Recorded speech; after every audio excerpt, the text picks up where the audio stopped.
Hello दोस्तों, क्या हाल है।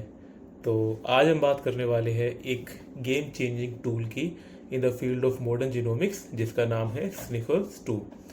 So this article came out in nature biotechnology in January 2024, and the authors stated that the tool can detect structural variants 11.8 times faster and with 29% more accuracy compared to other state of the art similar tools.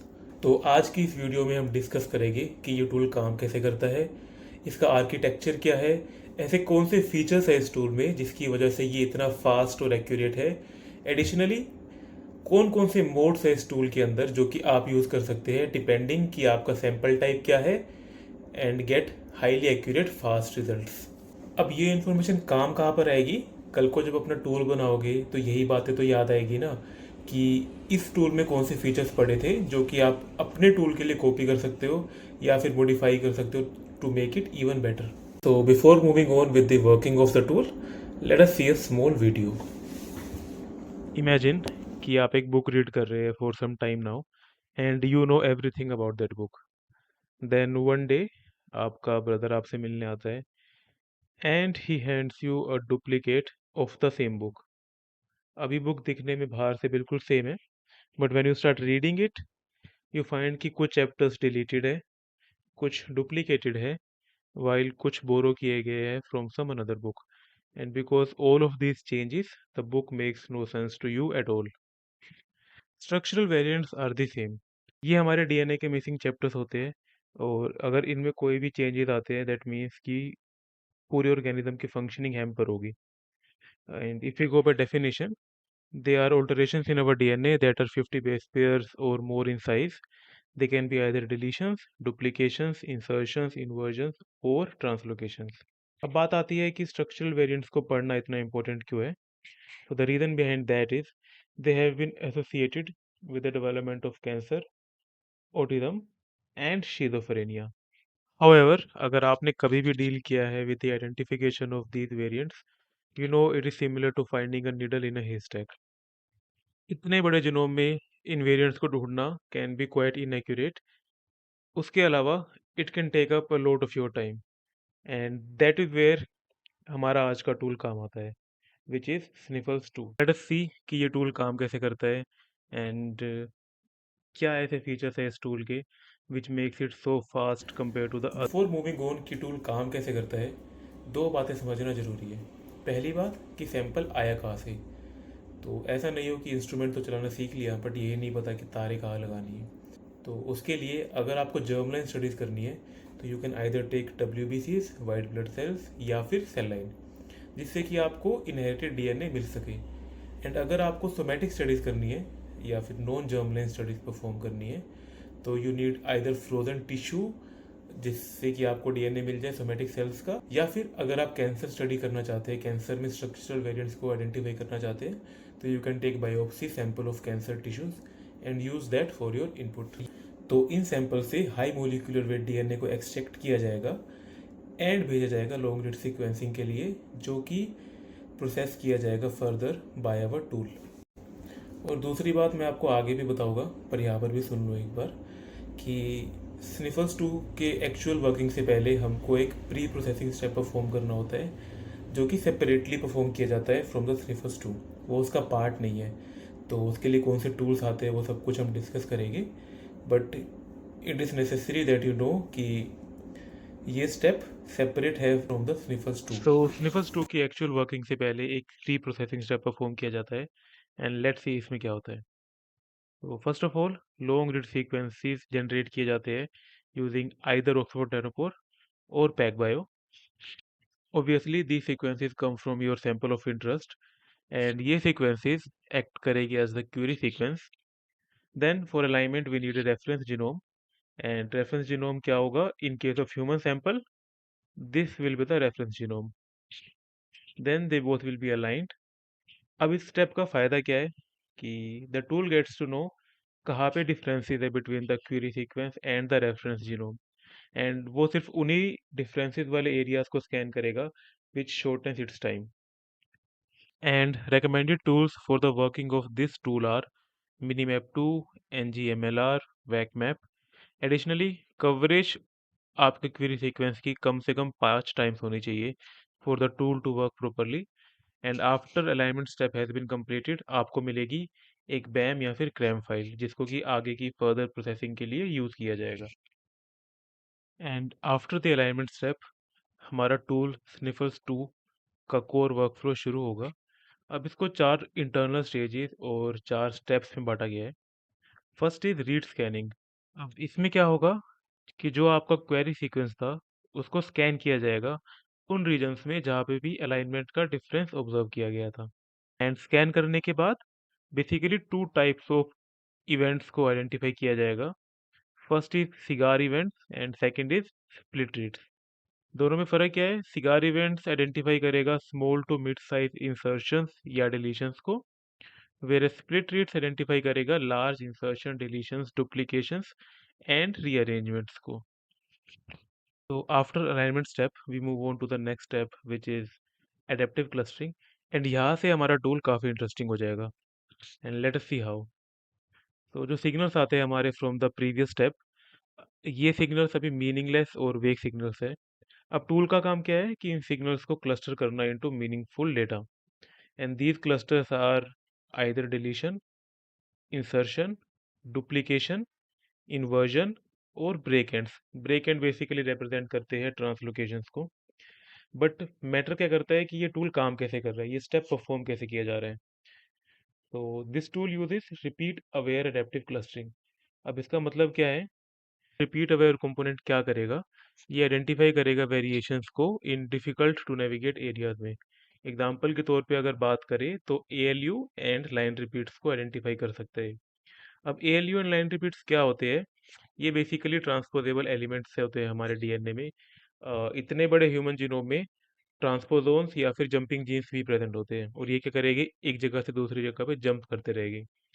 And this jumping can lead to either false positive और as noise at the time of your analysis. तो इसका फायदा क्या होगा कि the tool can differentiate true structural variants from the noise. So moving on, दूसरा term हमने देखा था कि टूल का अडेप्टिव नेचर होता है। अडेप्टिव नेचर क्या करेगा कि based on specific coverage, whether वो 10x थी, 20x थी या 50x थी, एंड रीड साइज, छोटा रीड है या बड़ा रीड है, उसके हिसाब से टूल बैकग्राउंड ऑप्टिमाइजेशन परफॉर्म करेगा। इसका रिजल्ट क्या होगा कि you get higher precision and recall even with low coverage samples. And इससे आपको ऑप्टिमम रिजल्ट्स मिलेंगे विद मिनिमम यूजर इनपुट। तो मतलब आपको खुद से ज़्यादा इनपुट नहीं देना है, ज़्यादा दिमाग नहीं लगाना, just leave it to the tool और वो अपने आप आपको बेस्ट रिजल्ट्स निकाल के देगा। So after getting these meaningful clusters, इन क्लस्टर्स को पास किया जाएगा into the third step of Sniffles 2, which is refinement and filtering. And generate किए जाएंगे हाई क्वालिटी डेटा। एंड ये डेटा जनरेट कैसे होगा? With the help of coverage adaptive filter. इसमें हमारा tool based on the coverage optimize करेगा अपने parameters को फिर से to get the best precision and recall. So let us see कि बैक एंड पर हो क्या रहा है। First of all, again tool अपने पैरामीटर्स को डायनेमिकली एडजस्ट करेगा according to the depth of the sequencing data to get the highest precision and recall, जिसकी वजह से आपके रिजल्ट की एक्यूरेसी बढ़ेगी। And second, the tool performs fast consensus sequencing. इसका मतलब क्या है कि सपोज आपके पास 4 रीड्स थे। रीड वन में सीक्वेंस था A T and G, second का सीक्वेंस था A T and G, third का सीक्वेंस भी था A T and G, but fourth का था ए जी एंड जी। अब टूल क्या करेगा, बिकॉज 3 रीड्स में सेकंड प्लेस पे टी है, तो जो फाइनल रीड बनेगा उसके अंदर भी टी को ही डालेगा, जिससे कि अगेन आपकी एक्यूरेसी रिजल्ट की बढ़ेगी।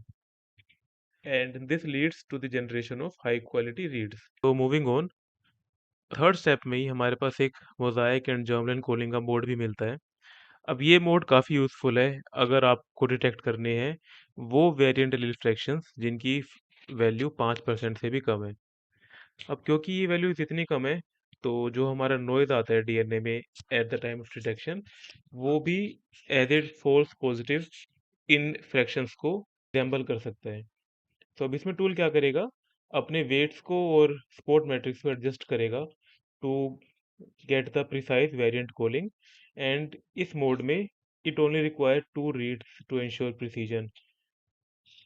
And फाइनली डिफरेंशिएट करेगा लो फ्रीक्वेंसी ट्रू पॉजिटिव्स को from the false positive. And हम फाइनली पहुंचते हैं फोर्थ स्टेप में और आखिरी स्टेप में हमारे टूल के, which is reporting. So after all this shenanigans, all this background work, आपको टूल देगा एक VCF फाइल जिसके लिए आपने इतना तामझाम किया। एंड इस VCF फाइल में क्या मिलेगा? कंटीक या फिर क्रोमोसोम जिसके अंदर आपका स्ट्रक्चरल वेरिएंट है, देन उसका start and and point, structural variant का साइज, SV का type, variant reflection and genotype. Additionally अगर ट्रांसलोकेशंस प्रेजेंट है तो स्पेसिफिक ब्रेक पॉइंट की लोकेशन भी आपको इसी फाइल में मिलेगी। एंड फाइनली अगर आप अपने टूल को मोजाइक मोड में रन करते हैं तो उसमें आप मोजाइक फ्लैग ऐड कर सकते हैं इन द इन्फो फील्ड। ये सब्सिक्वेंट मर्जिंग और एनालिसिस के लिए यूजफुल होगा। मोजाइक मोड क्या है ये हम इसके बाद देखते हैं। And finally for a standard human genome 20,000 से 25,000 structural variants can be expected पर ह्यूमन सैंपल। तो ये तो हुई हमारे टूल के आर्किटेक्चर की बात कि बैकएंड पर क्या हो रहा है। बट इस टूल में इस टूल में तीन डिफरेंट मोड्स आते हैं depending on the sample type क्या है। सो लेट अस सी कि ये मोड्स क्या है और ये काम कैसे करते हैं। तो स्निफर्स 2 के तीन मोड्स है जिसमें कि आप टूल को रन कर सकते हो। ये है जर्मलाइन कोलिंग, ज्वाइंट कोलिंग और मोजाइक कोलिंग। फर्क क्या है? जर्मलाइन कोलिंग में पर सैंपल मोड है जो कि डिटेक्ट करेगा स्ट्रक्चरल वेरिएंट्स इंडिविजुअल के अंदर। एंड इसकी रेंज होती है 22% से 100% तक। ठीक है, तो हम इंडिविजुअल में स्टडी कर रहे हैं। जॉइंट कोलिंग को पॉपुलेशन मर्ज या फिर कंबाइन मोड भी कहते हैं और ये मल्टी सैंपल एनालिसिस के लिए यूज होगा जब बहुत सारे सैंपल है। एंड लास्ट आता है हमारा मोजाइक कोलिंग। ये नॉन जर्मलाइन मोड भी कहते हैं इसको और डिटेक्ट करेगा लो फ्रीक्वेंसी वेरिएंट्स को 5 से 22% तक। एंड इसमें रिगरस फिल्टरिंग होगी ताकि नॉइज को हटा सके फ्रॉम द ट्रू वेरिएंट्स। तो मोजाइक मोड बेसिकली बहुत कम सेल्स में मिलता है जिसकी वजह से फ्रीक्वेंसीज की बहुत कम होती है। तो अब इन तीनों मोड्स में सब कुछ सेम रहेगा, जो हमने पहले चार स्टेप देखे हैं सभी मोड्स में वही चार स्टेप परफॉर्म किए जाएंगे। फर्क क्या आएगा कि बेस्ड ऑन कौन सा मोड हम यूज कर रहे हैं बैकग्राउंड ऑप्टिमाइजेशन चेंज हो जाएगी ताकि उस मोड के अकॉर्डिंग आपको बेस्ट रिजल्ट्स ला के दी जाए। सो एक क्विक ओवरव्यू लेते हैं कि हर मोड में क्या हो रहा है। सबसे पहले आता है हमारा जर्मलाइन मोड। इसमें सब कुछ सेम है। कैंडिडेट की आइडेंटिफिकेशन होगी पर क्रोमोसोम, देन अडेप्टिव क्लस्टरिंग होगी जिसमें कि रिपीट अवेयर क्लस्टरिंग परफॉर्म की जाएगी, देन रिफाइनमेंट एंड फिल्टरिंग जिसमें कि फास्ट कंसेंसस से एक सिंगल रीड आपको ला के दिया जाएगा।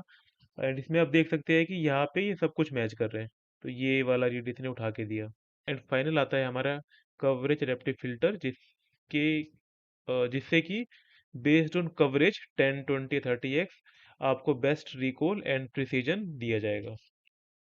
Now moving on to the next mode जो कि है हमारा population mode. And this mode is quite important in the functioning of Sniffles 2। तो हमने शुरुआत में बात करी थी कि स्निफर्स 2 काफ़ी फास्ट वर्क करते हैं एंड ये mode is one of the reasons कि वो इतना फास्ट है। पॉपुलेशन मोड में क्या होगा? Before reading all of this, let me show you this slide. अब हमने इनिशियली बैम या क्रैम फाइल जनरेट करी थी जो कि हैवी फाइल्स होती है। यहाँ पे मैंने इसको बड़े साइज से दिखाया है। इन हैवी फाइल्स को प्रोसेस किया जाएगा with this SNF flag into intermediate binary SNF files और हर सैंपल के लिए एक बाइनरी SNF फाइल बनाई जाएगी। सो सपोज करो आपके पास 1 to 10 सैंपल थे एक पॉपुलेशन में एंड आपको स्टडी करना है कि इस पॉपुलेशन में कौन से वेरिएंट्स ज़्यादा मिल रहे हैं। तो हर सैंपल के लिए एक बाइनरी SNF फाइल बनाई जाएगी एंड जब सभी सैंपल की फाइल्स बन जाएगी उन सबको मर्ज किया जाएगा into a single fully genotyped VCF file. अब इसका फायदा क्या है? ये बाइनरी SNF फाइल्स काफ़ी लाइट वेट होती है तो कंप्यूटेशनल कॉस्ट काफ़ी कम आती है जिसकी वजह से प्रोसेसिंग बहुत फास्ट होगी। एंड सेकेंड एडवांटेज क्या है कि सपोज करो कि आपको 5 सैंपल और ऐड करने थे, तो 11 से लेके 15 सैंपल्स और आगे। अब आप 1 to 15 सारे सैंपल तो प्रोसेस नहीं करोगे, 1 to 10 आपने कर रखे हैं। आप 11 to 15 सैंपल्स को अगेन बाइनरी SNF फाइल बनाओगे और उन 5 सैंपल्स को इन्हीं के साथ मर्ज कर दोगे जिससे कि इसी फाइनल फाइल में आपके पास 1 to 15 सैंपल का सारा डेटा आ जाएगा। दिस मीन्स कि आपको अगेन एंड अगेन सेम ही चीज रन नहीं करनी जब भी सैंपल साइज बढ़ेगा, and this again saves a lot of your time.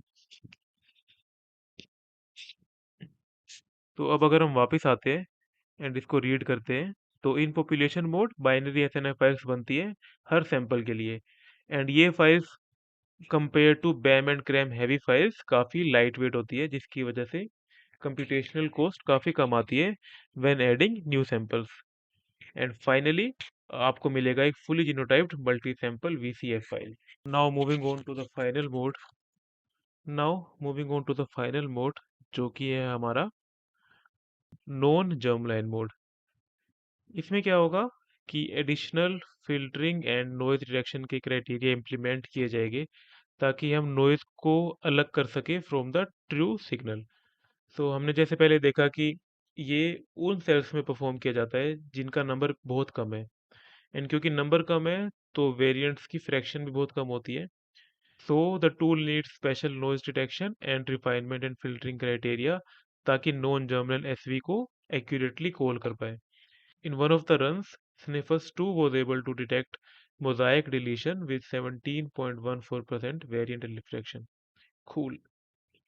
तो ये तो हो गया टूल की वर्किंग की बात।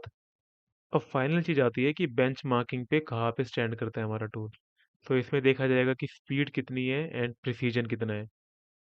3, 2 and the first position.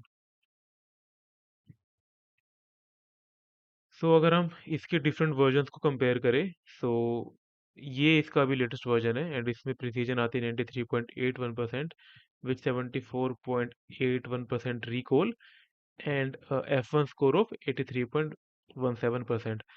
So as you can see कि it has been increasing from the previous versions.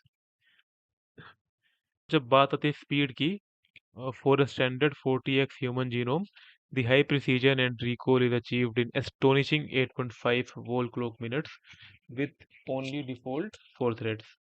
And I must tell you, this is extremely fast compared to the other tools. And it is reported to be 11.8 times faster and 29 times more accurate than state-of-the-art SV callers across different coverages, sequencing technologies, and SV types. Further, in case of joint calling, SV's detection for 3 individual samples take approximately 18 minutes, and merging is done in only 30 seconds. तो जो हमने पहले बात करी थी कि SNF files बन जाएगी हर सैंपल के लिए, एंड जो मर्ज होगी तो वो काफ़ी फास्ट होगा। तो अभी तक हमने सब कुछ देखा कि स्निफर्स 2 कैसे काम कर रहा है, कौन कौन से मोड है, एंड क्या क्या पैरामीटर्स पीछे चल रहे हैं to get the best and fast results. अब क्वेश्चन आता है कि how Sniffles 2 is so fast. So based on our understanding, सबसे पहला जो पॉइंट है वो है कि ये अलाइनमेंट बेस्ड स्ट्रेटेजी को फॉलो करता है, जिसमें कि क्वेरी सीक्वेंस को रेफरेंस जीनोम से मैच करके सिर्फ उन्हीं एरियाज को स्कैन किया जाएगा जहाँ पे कि वेरिएशंस मिले हैं। Second, in case of joint calling, दो स्टेप में बांटा गया है उसको। पहला स्टेप है हमारा प्रिकर्सर स्टेप, जिसमें कि बाइनरी एसएनएफ फाइल्स बनेगी। इसका मतलब क्या है कि there is no need to process the alignments a second time, which saves a lot of your time. Third, automatic parameter optimization, जो हमने पढ़ा कि tool according to coverage and read size अपने आप अपने पैरामीटर्स को ऑप्टिमाइज करेगा to get you the best and fastest results. Fourth है एफिशिएंट पैरेललाइजेशन। इसमें क्या होगा कि हमारे रेफरेंस जीनोम में जितने भी क्रोमोसोम है उसके according tool multi core processors की यूटिलाइज करेगा, ताकि सब कुछ पैरेलल में चल सके, हर क्रोमोसोम का आइडेंटिफिकेशन पैरेलल में हो सके। तो अगर आपके पास 23 क्रोमोसोम है तो 23 के 23, डिपेंडिंग कि आपके पास इतनी कोर्स है, उन 23 के 23 को एक साथ रन किया जाएगा, which again saves the lot of your time. And finally है रिसोर्स मैनेजमेंट, जिसमें कि हाई परफॉर्मेंस मिलती है विद मिनिमल पैरामीटर्स इनपुट। तो आपको बारी बारी उसको चेंज नहीं करना ताकि आप बेस्ट रिजल्ट ले पाओ, टूल सब कुछ अपने आप ही करेगा, which again and finally saves the lot of your time. So thank you for watching the video, and I hope कि आपने इस वीडियो में कुछ नया सीखा होगा, एंड जल्दी वापस आएगी एक नई वीडियो के साथ। So stay tuned.